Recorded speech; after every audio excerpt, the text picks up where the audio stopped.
partir de este momento comienza Voces de Montevideo, dedicado a temas políticos, municipales y departamentales de nuestra capital. Como todos los martes, Noelia Fernández, Néstor Morales y Daniel Almeida te acompañamos al mediodía aquí, en CX40 Radio Fénix.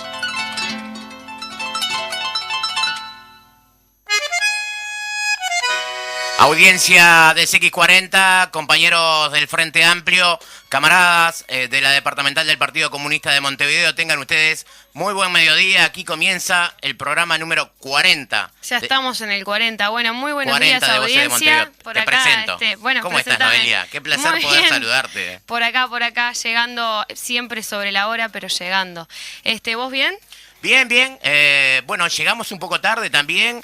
Hoy no es un día más para la comunicación de los compañeros del Partido Comunista. Hace 65 años se fundaba allá en la calle Justicia, ¿sí? el Popular.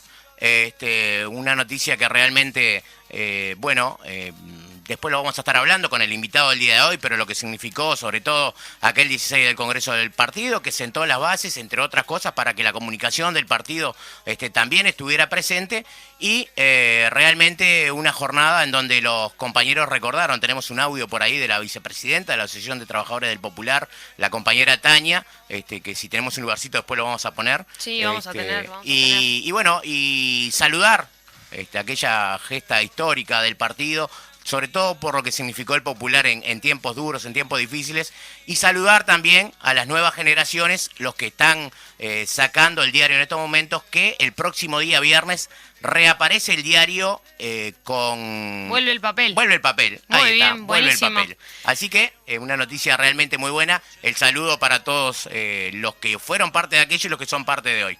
Y muy bien, bueno, ahora todavía no vamos a presentar al invitado, que ya está acá con nosotros. ¿Te parece arrancar con las noticias, Chino? Sí. Bien, más de medio siglo junto al pueblo. Este sábado 5 de febrero asumirá el nuevo plenario nacional y Fernando Pereira como presidente del Frente Amplio. La actividad se realizará en el Teatro El Galpón y será transmitida en vivo por los canales oficiales de Facebook del Frente Amplio. Luego de esta actividad, a las 18:30 horas, se realizará el acto central por los 51 años del Frente Amplio en el Pabellón de la Música del Parque Rodó. En esta instancia, hablará el presidente electo de la Fuerza Política de Izquierda. Como parte del acto, se contará con la actuación de Ana Prada y Araca Lacana. Así que el sábado 5 andaremos todos por ahí. El otro día ahí Araca, la verdad que está muy buena, así que bueno, súmense, arrímense que va a estar bueno. ¿Cómo está el grupo de jóvenes de la coordinadora por allá? ¿Pronto para el acto? Pronto, están todos los jóvenes, están tan prontos para eso. Muy bien, comunicado del equipo de representación de jubilados y pensionistas en el BPS. El equipo de representación de jubilados y pensionistas en el BPS emitió un comunicado en el que informó novedades respecto de las jubilaciones y pensiones mínimas. A partir de diciembre del 2021, los recibos de aquellas personas que cobran la jubilación o pensión mínima presentan una variación. En ellos aparecen desglosados el monto total de jubilación, separando el monto básico, lo que surge del cálculo jubilatorio estricto, de los ajustes diferenciales de cada julio otorgado para complementar a mínimo la jubilación. En particular se detallaba, aparte del último aumento de 243 otorgado en julio de 2021, expresa el comunicado. Y los jubilados que siguen perdiendo salario, ¿no? Realmente, después de tantos años de trabajo, otra vez el IPC pasa por encima de lo que fue el aumento y por lo tanto se pierde el salario. Gustavo Leal declara que se está tratando de trazar una división en la sociedad. El Popular en Radio conversó el día de hoy con Gustavo Leal, exdirector de Convivencia Ciudadana del Ministerio del Interior, quien habló sobre las propuestas sobre seguridad en la LUC, cómo impacta el desarrollo de la actividad policial y sus funciones. Muy bien. Desmiente director de Antel por el Frente Amplio afirmaciones del senador Da Silva. Luego de habilitada la portabilidad numérica, el pasado 12 de enero se supo que Antel había presentado 640 altas y 690 bajas. Los datos divulgados por M24 se refieren a los primeros 12 días de aplicación de la portabilidad numérica y fueron confirmadas al medio de prensa por el representante del Frente Amplio en Antel, Daniel La Rosa. Bien, sí, no era tal como manifestó el presidente de ante él, que era el boom total. Si vos mirás los números, si bien tuvo más altas que bajas, de todas maneras, también cuando todavía no han empezado a jugar en el mercado los operadores privados, también ante él ha perdido números, ¿no? Teléfono. Y la campaña feroz que están haciendo, ¿no? De alguna manera, a través de los medios de comunicación. Muy bien, seguimos. FUTO afirma que 3.000 alumnos se quedarán sin lugar en UTU y autoridades responden que apertura de grupos dependerá de inscripciones. Sigue esa. Desde ANEP aseguran que la oferta no puede definirse en función de las horas que tienen los docentes y el gremio entiende que UTU se gestionará como una empresa. Creo que también esta noticia, con el invitado que tenemos hoy, podremos charlar un poquito de ese tema. Sí, bien. La intendenta de Montevideo, Carolina Cose, presentó las principales características del desfile de llamadas que este año tendrá otro aforo y valor único de entrada. El jueves 3 y el viernes 4 de febrero vuelven a sonar los tambores en el barrio Sur y Palermo con la realización del tradicional desfile de llamadas. Serán 50 las comparsas participantes, 25 cada día, que recorrerán Isla de Flores desde la calle Salmán Mirkelini hasta Minas, a partir de la hora 20.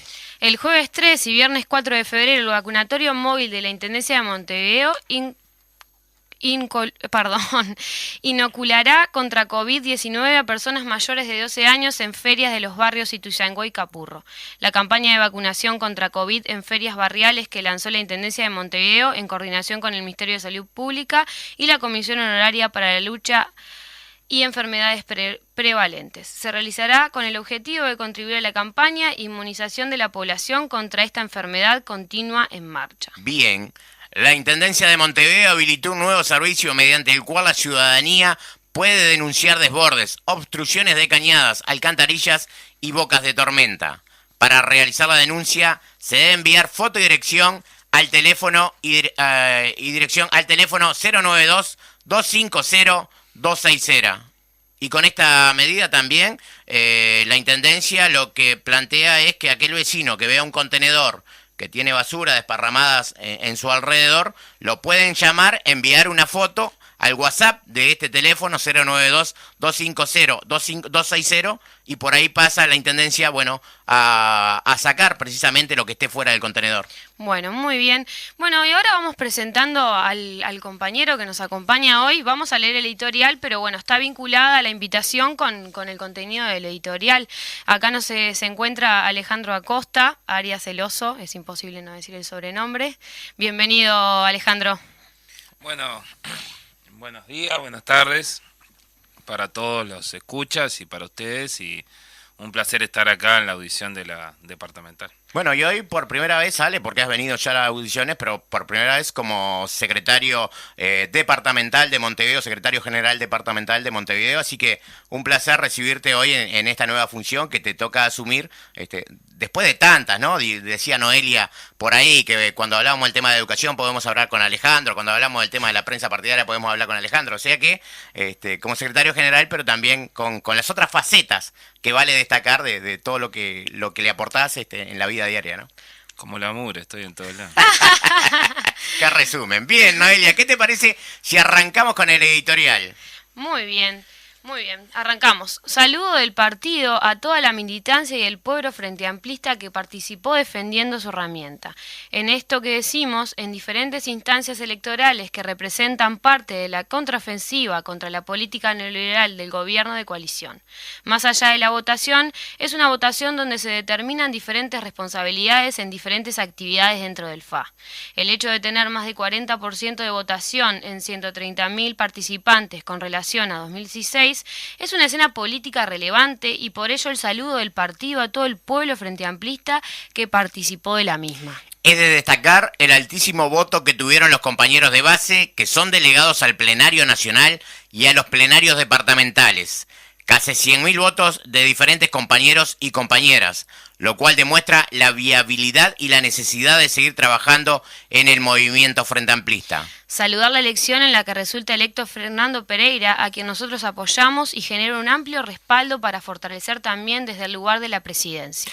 Destacado reconocimiento al resultado electoralista de la 1001, que a nivel nacional y en varios departamentos, incluido la capital Montevideo, resulta ser la primera fuerza que desde que se realizan elecciones de este tipo no se había materializado. Sobre todo, el apoyo del trabajo de la 1001, del partido, de nuestros aliados, de sostener y desarrollar el proyecto de Frente Amplio, también en un trabajo que supimos desplegar desde el 2020 a sostener las diferentes luchas, movimiento sindical, las ollas populares, el trabajo en los barrios con todas las limitaciones y todas las carencias, y en particular lo que ha sido la campaña del referéndum, la recolección de firmas, invitando a nuestra ciudadanía este 27 de marzo a anular los 135 artículos de la Ley de Urgente Consideración.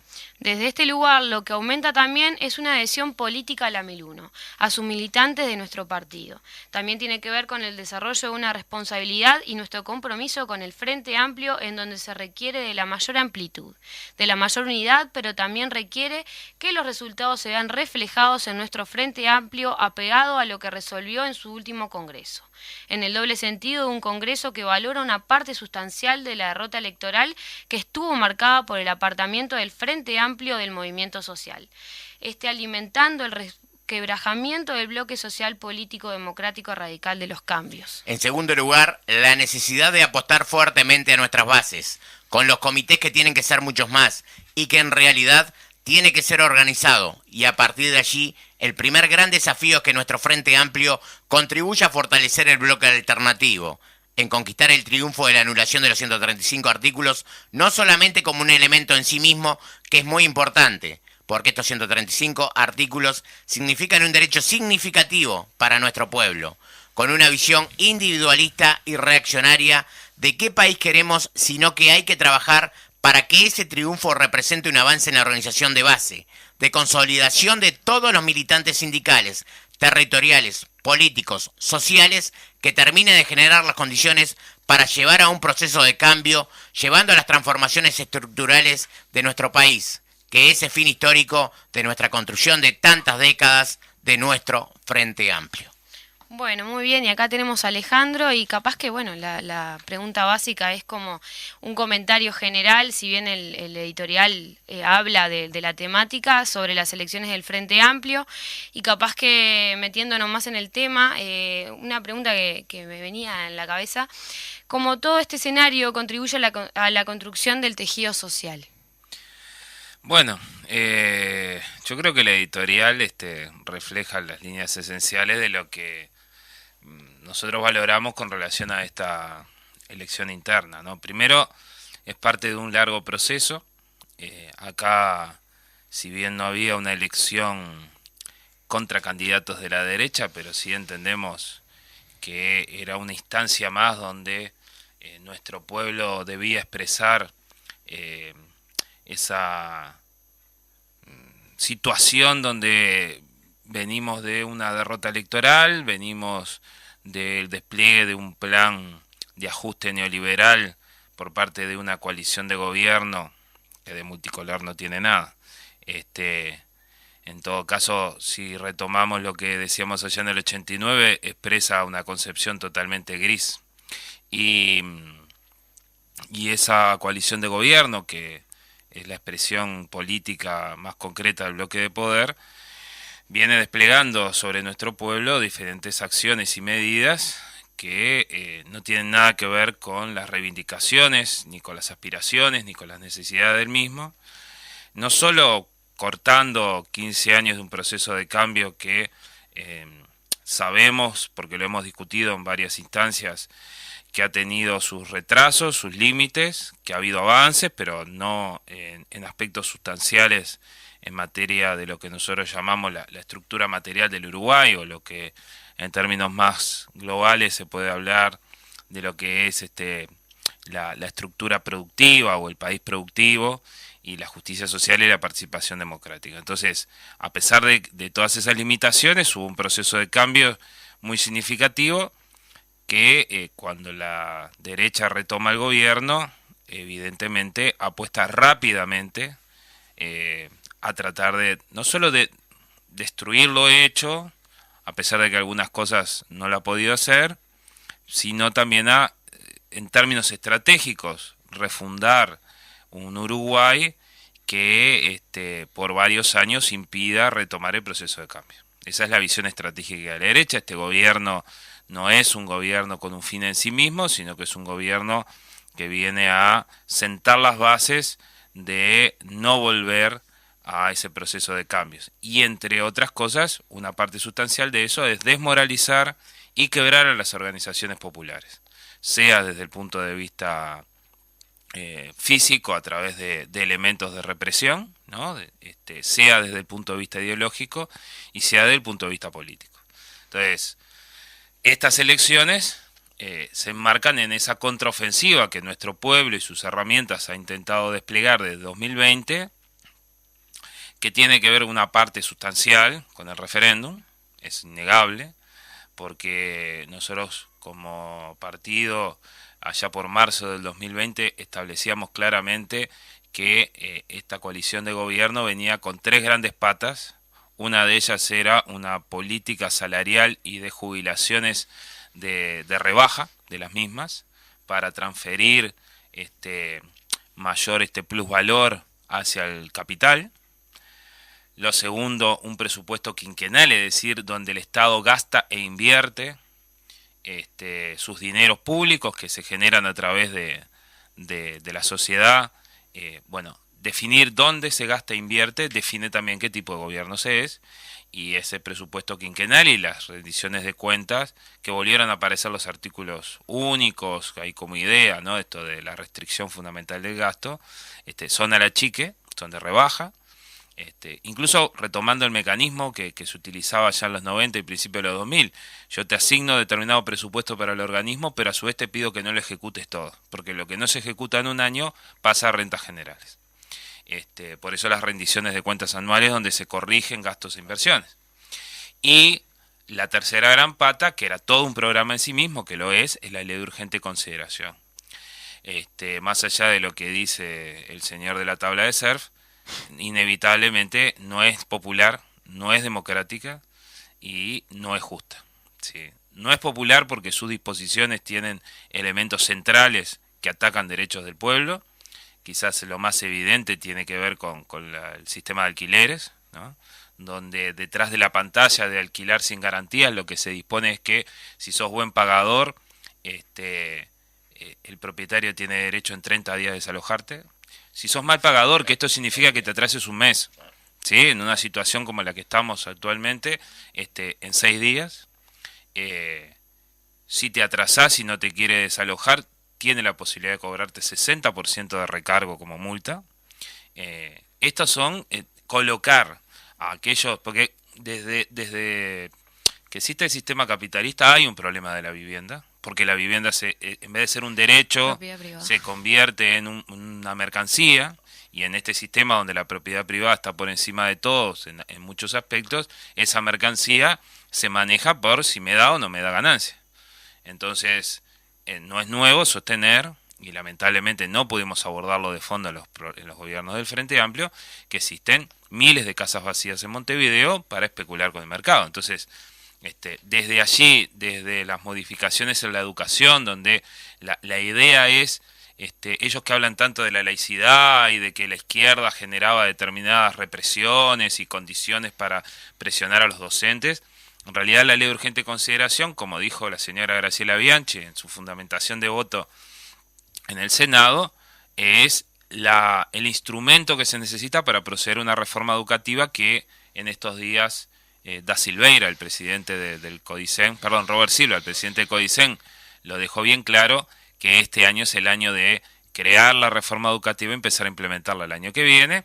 ¿Y qué es? Es presionar al cuerpo docente por arriba y por abajo. Por arriba, sacando instituciones colectivas, como los consejos desconcentrados, más allá de que tenían representación de los trabajadores docentes, esas instituciones, solo el hecho que sean colegiadas, ¿sí?, permiten una mejor discusión y un trabajo más democrático. pasarlo a ser direcciones generales, asimilando a gerencias de empresa, la única significado que tiene es tener una transmisión vertical de arriba a abajo del orden y mando, y por abajo se instituye, bueno, esto en el marco de un Ministerio de Educación y Cultura que avasalla desde el punto de vista legal la autonomía constitucional de la Administración Nacional de Educación Pública, donde nosotros hemos luchado permanentemente para que, según los principios barelianos, la educación no esté sometida a los partidos de turno, sino que haya una política de largo plazo que responda a los intereses del país y de los que integran el sistema educativo. Que esto no es de las corporaciones, como quieren hacer entender, ¿sí? Los docentes no se plantean ser corporaciones.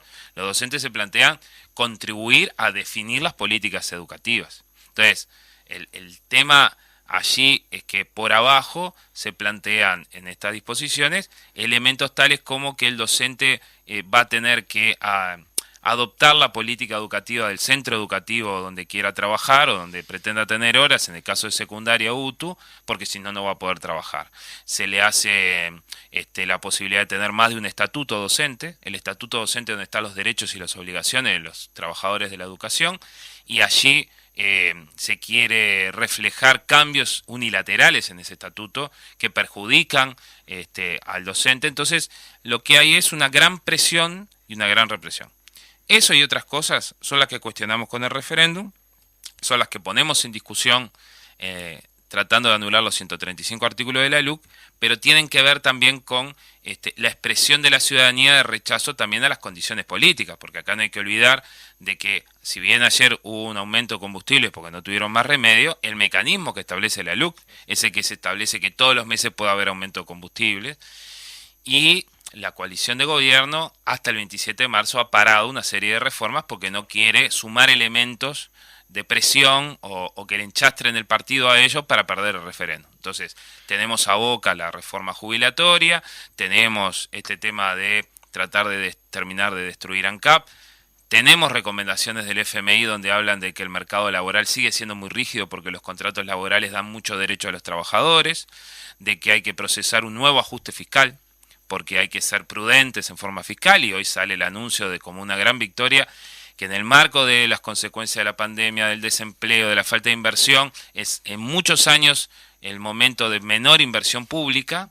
En todo ese marco el FMI recomienda ser más austero en forma fiscal. Entonces, las elecciones del FA hay que verlas en ese contexto, y en ese contexto es que es un gran triunfo para nosotros que el pueblo frente amplista haya aumentado un 40% su participación, que ese día miles de frente amplistas, y entre ellos nuestros camaradas, hayan trabajado para sostener una elección con más de 800 puntos de votación, y que los resultados hayan arrojado también una alta participación en la definición de los candidatos de base, que muchas veces se sale a decir que bueno, la elección se complica porque viste que esto de elegir a las bases, nosotros entendemos que el FA es una construcción histórica de coalición de partidos y movimientos.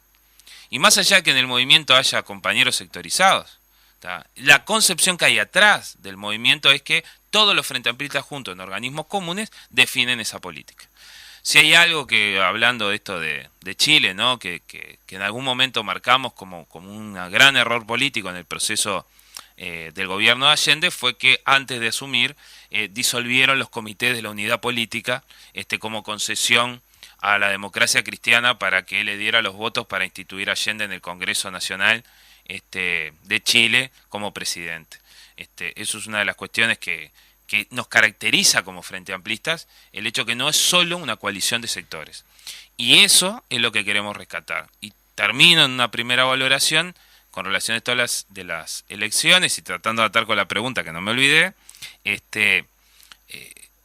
Por un lado, el reconocimiento que recibe la 1001 a nivel nacional y también a nivel de Montevideo como primera fuerza para nosotros es una alegría enorme, no por los cargos o responsabilidades, sino por el apoyo a las ideas que hemos intentado insertar, que tienen que ver con el Congreso del FA último, que decía claramente esto que ustedes señalaban en el editorial, como el Frente Amplio, alejado de los movimientos sociales, se fue resecando de alguna manera y contribuyó a que el bloque político y social democrático radical de los cambios se fuera fragmentando, y entonces la derecha tuvo oportunidad de reconstituir el gobierno, y al mismo tiempo el papel de los comités de base. Y lo social tiene que ver con esto de los comités de base y las coordinadoras, porque esos son nuestros vasos comunicantes con la realidad del pueblo en cada territorio. El problema es que tenemos pocos vasos comunicantes en muchos territorios. Nos faltan comités de base, nos falta más organización, no porque los frente amplistas vamos a marcarle la cancha a la gente, sino porque queremos dialogar, convencer y sumar en el trabajo por un futuro mejor.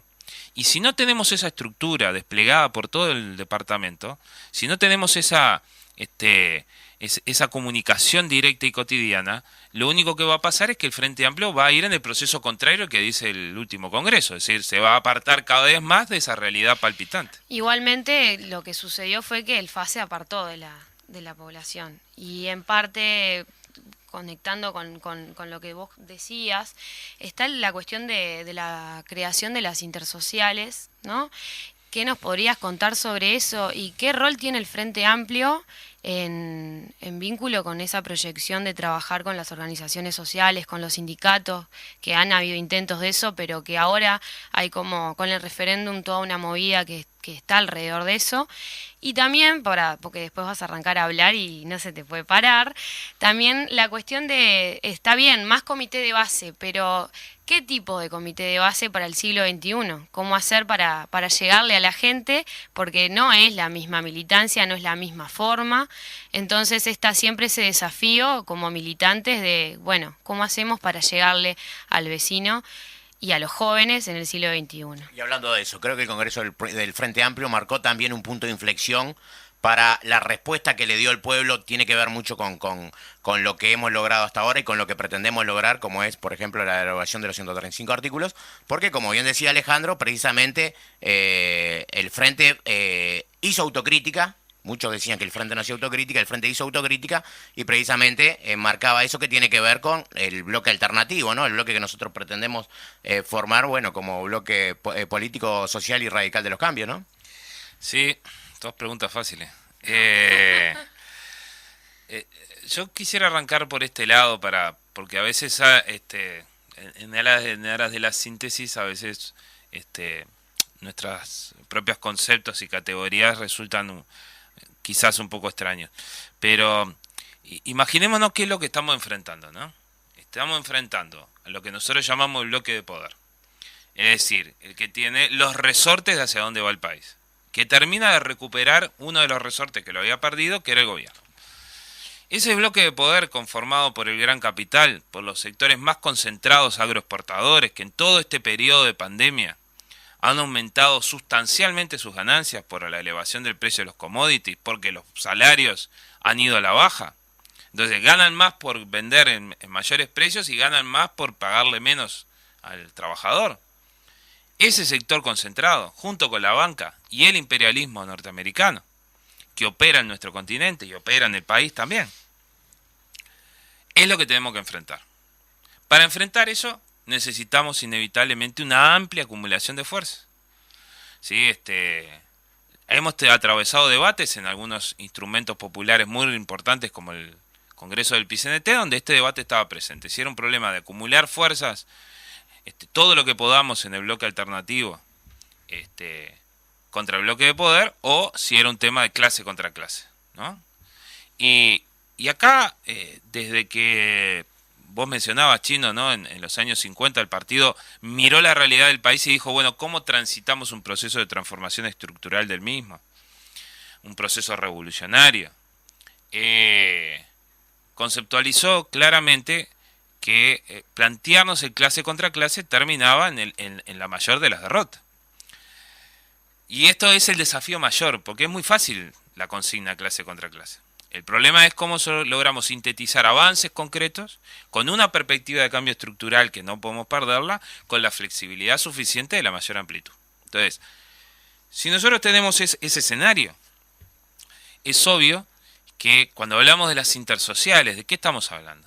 Estamos hablando de una construcción popular por abajo, o sea, las firmas nos permitieron en esa contraofensiva el poder estructurar por abajo una apuesta que lograra acercar las partes fundamentales del bloque alternativo, decimos bloque político y social, ambas cosas en conjunto, democrático radical por la participación y porque el programa debe ser radical, es decir, no que debe ser extremista, sino que tiene que ser ir a la raíz de los problemas del Uruguay para irlos transformando y de los cambios, porque si no se cambia, si es para hacer lo mismo, no tiene sentido. Entonces, necesitamos desarrollarlo ¿desde qué lugar? Desde el pueblo. Entonces, no hacemos basismo, porque nosotros no hacemos basismo, pero también entendemos que si eso no tiene una realidad material por abajo, no tiene nada por arriba. Entonces, las firmas permitieron eso, encontrarnos en los territorios militantes sindicales, sociales, políticos, vecinales, religiosos, del pelo que sea, en una actividad concreta y común para evitar cambios que le propone la derecha al país o que aprobó la derecha en pocos días para el país, que significan retrocesos enormes. Entonces, llegamos a las 800.000 firmas, que muchos especulaban que no íbamos a llegar, pero llegamos, superamos ese el número de firmas mayor juntado en cualquier actividad de referéndum o plebiscito, y ahora el desafío es tener 1.200.000 voluntades aproximadamente que anule los 135 artículos. ¿Qué es lo que dijimos en su momento? Bueno, ahora tenemos que redoblar lo organizativo.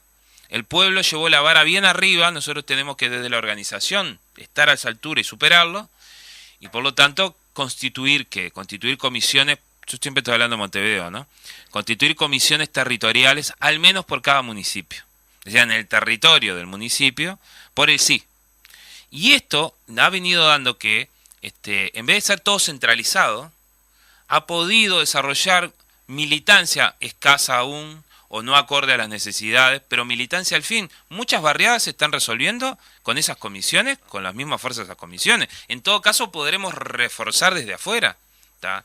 Pero lo importante es que hay un núcleo de militantes que se conoce, que va trabajando junto, que mira perspectivas diferentes, y que la idea es que esto continúe, porque trabajamos para que el 27 de marzo haya un claro pronunciamiento para anular los 135 artículos. Es un fin en sí mismo, pero hay otro que viene atrás, que es aumentar los niveles de organización en perspectiva de ¿qué? En perspectiva de un tercer Congreso del Pueblo, que podamos estar desarrollando allá por principios de septiembre del año que viene, pero Congreso del Pueblo que se termina ahí, pero que su construcción es cotidiana hasta ahí, donde poder desarrollar los lineamientos generales de un programa de todo el bloque, de la pata social, de la pata política y demás, que incluya lineamientos de reforma constitucional. El Frente Amplio en el Congreso Ronnie Arismendi definió algunos de esos lineamientos, lo que pasa que después por H o por B quedaron por el camino, pero la idea es que también haya cambios desde la institución, porque nuestra ley fundamental, que es la Constitución, ha tenido una mirada siempre desde quienes han gobernado y tenido el poder. Desde el pueblo le hemos insertado cosas, se han visto obligados a insertarle cosas, pero tenemos que tener transformaciones mucho más de fondo. Por ejemplo, y siempre digo el mismo ejemplo, al que ya me ha escuchado ya se debe estar aburrido, es decir, si nosotros queremos crear un instrumento estatal para que aborde un área esencial de la economía, por ejemplo un frigorífico nacional multimodal, tenemos que tener 2/3 de cada cámara en votos para aprobarlo. Esto es una traba que con los resultados electorales posibles no va a poder ser superado. Entonces nosotros decimos, ¿cómo no va a ser posible ponerlo en discusión y ver si tenemos que tener otro tipo de mayorías simples u otro tipo de cosas? Entonces, lo que nosotros necesitamos es también ver el aparato institucional, volver a nuestro país más democrático, más participativo, pero también volcar al Estado hacia acciones de ese tipo. Por ejemplo, las empresas públicas. ¿Vamos a estar todos los periodos discutiendo privatización sí, privatización no? El pueblo uruguayo ya demostró que no quiere entregarlo. Por eso cuando la LUC inicialmente decía desmonopolizar ANCAP, tuvieron que rápidamente sacar ese articulado e ir por un costado, ¿sí? Pero y no perdieron su objetivo de destruir ANCAP, no. Nada más que no pudieron hacerlo tan expresamente. Entonces, lo que nosotros tenemos que constituir ahí es esos lineamientos y después ir hacia el 2024 reconquistando un gobierno del FA que tenga la fuerza social capaz de defender el proceso de cambio en el terreno que las circunstancias lo demanden, pero al mismo tiempo con un programa de todo el bloque. Y en esa cuestión también someter a plebiscito esa reforma constitucional. Entonces, todo ese desafío, que parece enorme, es el que tienen las intersociales. Ahora, esto significa que no va a haber contradicciones, miradas diferentes e incluso intereses quizás hasta temporales diferentes en los componentes del bloque. Por supuesto que los va a haber, por supuesto que los hubo. Por supuesto que en el periodo de los gobiernos del FAL, PCNT no se quedó tranquilo en la casa, y lo bien que hizo. Ahora, eso no quita esas contradicciones no antagónicas, que no podamos pensar en caminos comunes y en una estrategia común, más allá de que cada uno represente áreas diferentes. Muy bien, estamos conversando con Alejandro Acosta, secretario departamental de Montevideo del Partido Comunista del Uruguay, aquí en Voces de Montevideo, programa número 40. Aprovechamos para saludar a Javier, que está en mesa de operadores, el saludo para él. Y bueno, vamos a ir a la tanda comercial y enseguida seguimos dialogando con Alejandro Acosta. Viene un cerro patrón de miradas que va hundiéndose allí en la bahía. Bien, programa número 40 de Voces de Montevideo, conversando con el secretario general de la departamental del Partido Comunista del Uruguay, Alejandro Acosta, acerca de lo que tiene que ver con lo que fue las elecciones internas del Frente Amplio, pero el tema tiene mucho que ver también con lo que estamos viviendo en estos días, que es toda la preparación de las jornadas de puerta a puerta, de visitas a los vecinos con el tema de la LUC. Pero hablando de las elecciones internas, Alejandro, también se dio la elección de la presidencia de la departamental de Montevideo del Frente Amplio, conjuntamente con los delegados de base que van a acompañar a ese plenario departamental que se va a instalar ya en pocos días. Sí, era una de las autoridades. A veces en los medios de comunicación aparecía solo se elige presidente o presidenta del FA. En realidad se elegía el conjunto de autoridades de nuestro Frente Amplio a nivel departamental, a nivel nacional, plenarios departamentales, plenarios nacionales y las presidencias correspondientes. Bueno, una primera mirada acá con la departamental de Montevideo es, bueno, nosotros entendíamos que la compañera Graciela Villar podía llevar de mejor manera la responsabilidad, salió también con un amplio respaldo. Hemos mantenido reuniones con ella, tenemos acuerdos en muchos temas de cómo trabajar. Conversamos antes de las elecciones y después también coincidimos en que la departamental de Montevideo tiene que asumir un nuevo rol, un rol más de dirección política del departamento, que requiere un fortalecimiento de esa nueva departamental desde el punto de vista organizativo,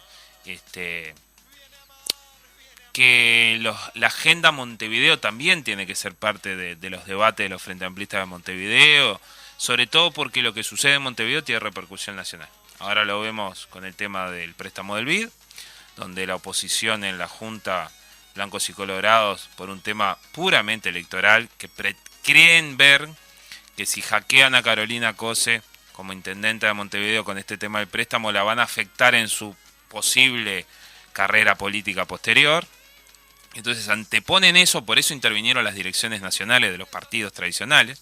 Julio María Sanguinetti ordenó al Partido Colorado no acompañar algo que desde la recuperación democrática se viene acompañando, desde el primer gobierno de Tabaré Vázquez, que es los préstamos que se solicitan, porque es mucha inversión, son préstamos blandos, son préstamos a largo plazo, por eso exceden el periodo de gobierno, porque tienen, por ejemplo, un periodo de gracia de 5 años para empezar a pagarse, y obviamente requiere una mayoría especial, y nunca hasta ahora habían sido estos préstamos negados, sobre todo porque el préstamo del BID requiere no solo la autorización del gobierno nacional, sino que requiere la participación. Entonces el Ministerio de Economía y Finanzas y OPP participaron en la elaboración de esto y incluso rebajaron el mismo, porque era un préstamo inicialmente pensado de 120 millones de dólares, lo dejaron en 70, y bueno, lamentablemente blancos y colorados en la Junta Departamental están transmitiendo que, bueno, prefieren el juego electoral antes que los intereses de los ciudadanos de áreas enteras de Montevideo que están sometidas al día de hoy a inundaciones, al mal manejo de los residuos, a una calidad de vida pésima que no requiere estas lluvias que hubo ahora. No. Requiere que un poco llueva y ya. Y algunas cosas emblemáticas, ¿no? Ahí, la cañada del arroyo Mataperro, o la cuenca del arroyo Mataperro, si no se hace ahora que se están haciendo las obras del ferrocarril central y se aprovecha para entubarlo al mismo tiempo, o se tiene que hacer 10, 15 años después, o va a salir muchísimo más caro. Entonces, esos son los temas que nosotros decimos, bueno, los Frente Amplistas de Montevideo, sus organismos, tienen que apropiarse de ellos. Lo que no podemos hacer es suplantar el interés de los vecinos. Es decir, el Frente Amplio no puede salir a hablar por los vecinos, sino que ahí tiene que haber que los propios vecinos estén enterados de esto y que puedan trabajar según ellos entiendan para lograr que el préstamo se apruebe. Y bueno, en ese sentido que nosotros concordamos con que la departamental de Montevideo tiene que tener ese papel relevante, no en antagonismo con organización nacional. Hay que hacer un trabajo conjunto con lo que es la gestión departamental, esto es la intendencia, la junta departamental, los consejos municipales y en alguna medida también los consejos vecinales, y tiene que hacerse con un proceso ampliamente democrático. Entonces entendemos que es positivo que haya junto con la presidencia, vicepresidencia. Nosotros para la 1001 habría una vicepresidencia de la departamental de 4 que nosotros estaríamos designando, o ya designamos a la camarada Laura Casartelli para desempeñar esa responsabilidad, actual secretaria de Unidad Política de la departamental. Entendemos que es una camarada que tiene un amplísimo conocimiento del FA, una larga trayectoria de militancia a nivel de base y que puede hacer un gran aporte allí, porque la 1001 pretende lo que decía el editorial, ¿no? Fortalecer al Frente Amplio como objetivo principal en función de todas esas luchas que decíamos. Entonces, el 7 de febrero se instala el nuevo plenario departamental. Nosotros pretendemos que eso sea el comienzo de este camino. Y retomando la pregunta de los comités de base y del siglo XXI, está claro que no podemos pensar que los comités de base deben agotar su funcionamiento como se hacía en la década del 70. Eso está clarísimo. Está claro también que la participación colectiva requiere de democracia. Y la democracia es lenta. La democracia es pesada. ¿Por qué? Porque requiere muchas miradas, porque requiere quizás reuniones donde no terminás resolviendo, te vas pensando y después en la próxima reunión mucho más rápido tomás resoluciones, pero también requiere contemplar las nuevas formas de participación que puede haber. Entonces, de lo que se trata no es de sustituir una cosa con la otra, se trata de cómo conjugamos ambas cosas. El problema es que las redes sociales son un mecanismo que existen, pero que a veces son un tanto perversos. Porque yo pongo un comentario, discuto con mi cabeza, leo otra cosa que está escrito, no veo gestos, no veo nada. No hay comunicación. No hay fraternidad atrás de eso. Entonces, hasta entiendo cosas diferentes. Y claro, como dice Noelia, no hay comunicación en el sentido de que es un ida y vuelta. La comunicación nunca es unidireccional. Aunque el otro no diga nada, ¿no? Claro. Noelia me está escuchando y dice, ¿cómo habla este tipo? No sé qué, no sé cuánto. Una pero pantalla. Está pensando en su cabeza cosas de las que estoy diciendo y dice, yo opino esto. O sea, la comunicación será explícita o no, pero siempre es entre dos o más. Entonces, el comité de base tiene que rescatar eso. Claro, cuando preguntaba lo del siglo XXI no me refería solo al tema de esa militancia corta de pensar de que solamente se milita a través de las redes sociales y que a veces ese perfil, ¿no? Cómo acercamos a los jóvenes a la militancia y que parece que la única forma de que los jóvenes se acerquen a algo es a través de las redes sociales y en verdad terminamos alejándonos. Pero la cuestión de los comités de base como espacios a veces difíciles para la participación de los jóvenes, pero que entendemos que son los jóvenes los que tienen que estar en los comités de base, en las coordinadoras, participando de forma horizontal con todos los compañeros. Exactamente, porque aparte a nivel de las edades que tiene cada uno, los jóvenes tienen una necesidad de grupo, tienen una necesidad de contacto, tienen necesidad de intercambiar de una manera o de otra. Y bueno, a veces se cree que eso se sustituye con el celular, pero a veces nosotros también pensamos que los jóvenes son estos, son aquellos, ¿no? Y en realidad hay que abrir la cancha, hay que abrir la participación.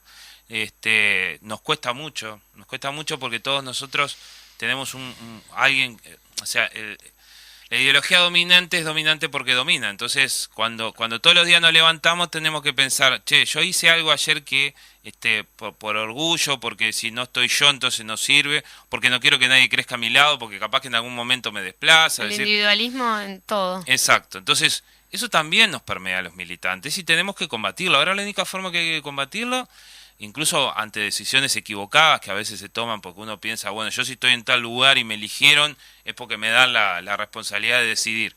Sí, está bien, a veces no hay más remedio que decidir solo, pero en la mayor parte de las veces siempre hay espacio, aunque sea al organismo que sea, de hacerle la consulta, de preguntar, porque lo que yo no me estoy dando cuenta se puede estar dando cuenta el otro compañero. Nos han convencido de que hay que ser efectivos, demorar poco, no largas discusiones. Y sí, claro, nadie se quiere fumar una discusión larga. Pero el problema es que también nos han educado en eso, de que parece ser, desde los 90 para acá, de que si yo estoy algunas horas discutiendo algo es una pérdida de tiempo. Porque en realidad, si no me pongo de acuerdo enseguida, entonces está todo mal. Y no es así. Entonces, yo creo que desde ese lugar nosotros tenemos que apostar fuertemente a que abrir los espacios. Y después los ocuparán quienes tengan ganas, y tenemos que trabajar para que tengan ganas muchos más de lo que tienen ahora. Bueno, muy bien. Bueno, Noelia, teníamos dos notas y le pedí a Alejandro si se podía quedar un ratito. En primer lugar, el sábado pasado se conmemoró 40 años de impunidad, así se llamaba, el hecho de que Miguel Mato, fuera primero secuestrado, después, torturado, allí en La Tablada, y se le realizó un acto homenaje a tan militante, destacado compañero, ¿no? Sí, a partir de una iniciativa de familiares de detenidos desaparecidos, y bueno, todos saben que dentro de la 1001 hay dentro de la 1001 la hija participa como diputada y trabajando con nosotros. El tema es que esto de la memoria, ¿no? Que algunos se preguntan por qué siempre estar con las mismas cosas. Bueno, estamos siempre con lo mismo porque el que no tiene memoria está condenado a repetir los errores del pasado. Y cuando en su momento los camaradas y los compañeros en general del movimiento sindical de la izquierda enfrentaban de múltiples maneras la dictadura, y yo recomiendo a todo el mundo si puede acceder a la última publicación de el Partido Comunista en el exilio, la resistencia y la clandestinidad, de la Universidad de la República, un equipo encabezado por Álvaro Rico. Una de las cosas que se dice ahí, que constata la academia, pero que nosotros siempre hemos rescatado, es que el partido siempre estuvo. Y el siempre estuvo no era desde un punto de vista formal ni abstracto, eran hombres y mujeres, jóvenes, veteranos, que en los diferentes ámbitos donde podía contribuían a esa resistencia.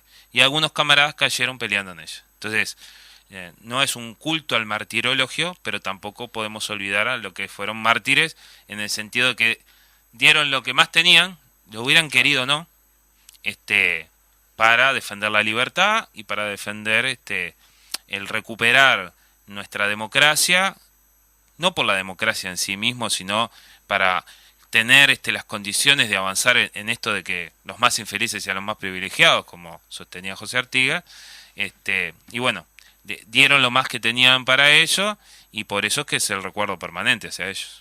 Bueno, muy bien. Y ahora vamos a escuchar una entrevista que le hicimos a Verónica Mato, a la diputada, a la hija de Mato. Así que le pedimos al operador que nos pase sus palabras.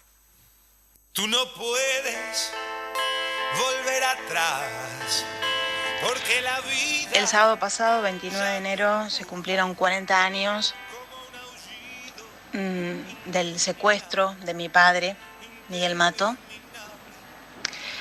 Secuestro realizado por la dictadura cívico-militar, por personal de Ocoa. Fue trasladado a La Tablada, que en ese momento funcionaba como un centro de tortura, de secuestro y de exterminio. No sabemos a ciencia cierta qué fue lo que le sucedió, o sea, cómo terminó sus días, de qué forma fue asesinado. Aún no se han encontrado sus restos, que se supone están allí en la tablada junto al resto de casi unos 12 o 13 uruguayos y uruguayas que se supone están allí en la tablada. Así que hay mucho para hacer. La tablada fue en ese entonces, en la década de los 70 y a comienzo de los 80, un espacio del terror. Ese sitio hoy es un sitio de memoria, gracias a la ley de 2017. Y bueno, se está construyendo en ese espacio con la comunidad, un espacio de memoria, un espacio de nunca más fundamentalmente. Por eso lo realizamos allí. Mi padre era un joven comunista de 28 años, perteneciente a la Juventud Comunista, atravesado por la política totalmente, era un sujeto político. Y en esto, para mí, como hija, es importante destacarlo, porque a veces, sin querer, se realiza un vaciamiento de esta identidad política de los detenidos desaparecidos. Y para mí es fundamental marcarlo, porque fueron secuestrados, fueron torturados, fueron asesinados en su calidad de militantes políticos. Mi padre fue el último desaparecido de la dictadura. Tenemos que pensar que en ese entonces, luego de lo que fue el plebiscito, donde el pueblo uruguayo le dijo no allá en el 80, donde mi padre, en su militancia clandestina, pudo poner el cuerpo a esa lucha, y la misma fue, ¿no?, de alguna forma la puerta que se abrió para derrocar a la dictadura. Sin todo el trabajo y toda la militancia de muchísimas personas, no hubiera sido posible derrocar a esta dictadura. Bueno, y allí estaba mi padre, este joven comunista, un trabajador, un vecino de conciliación, con una familia, con un montón de sueños, como todo joven. Y en ese sentido también quiero reivindicar la importancia de la militancia de todos los jóvenes que siempre han estado allí. Siempre han estado allí, ayer y hoy. Eso de ser revolucionario forma parte del ADN de los jóvenes. La causa de mi padre sigue abierta. Todavía no hay personas detenidas por su causa, después de tantos años. Esperamos siempre que esto, más allá de las chicanas de todos estos años, se pueda hacer luz, se pueda hacer justicia, y que los responsables tengan el destino que deben de tener, que es en una cárcel. La dictadura le ha hecho muy mal a este país, muy mal. La impunidad le ha hecho peor. Así que estos actos de memoria vienen a eso, a poner luz, en este caso por mi padre, pero por cada uno de los detenidos desaparecidos y por cada uno también de las personas que atravesaron ese periodo tan tremendo, que pusieron el cuerpo y que fueron tan lastimados en ese periodo de distintas formas. Algunos siendo presos políticos, otros siendo exiliados, otros teniendo una categoría A, B o C que les impedía trabajar en distintos lugares o estudiar. Así que Bien, seguimos peleando por verdad, justicia y por nunca más terrorismo de Estado. Muy bien, emotivas las palabras de Verónica Mato, actual diputada de nuestra lista 1001 y del Frente Amplio. Y ya para terminar, Ale, bueno, hoy se conmemora, decíamos, un nuevo aniversario, el aniversario número 65 de la edición número 1 del Diario El Popular allá en la calle Justicia. Y bueno, hoy los ex trabajadores se juntaron para recordar ese emotivo momento en aquel lema que surgía desde ese primer número, que era: no tengo más enemigos que los que se oponen a la pública felicidad de mi pueblo. Sí, que obviamente de nuestra concepción los instrumentos de comunicación, como este espacio de radio, como el Popular o en su momento Carta Popular, también desde la resistencia a la dictadura, son un instrumento privilegiado de nuestro accionar porque expresan nuestra opinión, nuestra información, nuestra concepción, y también intenta hacer, en esto que hablábamos de la comunicación y el diálogo, una vía de comunicación y diálogo. Por eso también es tan relevante este hecho ahora. Es muy relevante que el viernes, como ustedes decían, el viernes 4 aparezca el Popular nuevamente en papel, que va a tener un suplemento especial, incluso con los contenidos fundamentales de los 135 artículos que queremos anular, como un instrumento más para estar convenciendo y dando argumentos que podamos utilizar en nuestra militancia. Y bueno, a partir de allí es que siempre que nosotros hablamos del Popular, siempre estamos pensando en el partido y su papel en toda la construcción de la unidad del pueblo, de la unidad de la CNT, de la unidad del Frente Amplio, y bueno, por eso también la dictadura lo clausuró. Vamos a escuchar fresquito y agradecerle al compañero Leo del equipo de audiovisuales del partido, que generosamente ya nos mandó lo que decía la compañera Tania, vicepresidenta, de la Asociación de Trabajadores del Diario El Popular. Compañeros, yo voy a hablar, deja que pase el ómnibus, yo voy a hablar muy poquito. Primero, porque venir acá se me encuentran muchos sentimientos, muy buenos y muy malos. Malos porque perdimos a compañeros muy queridos.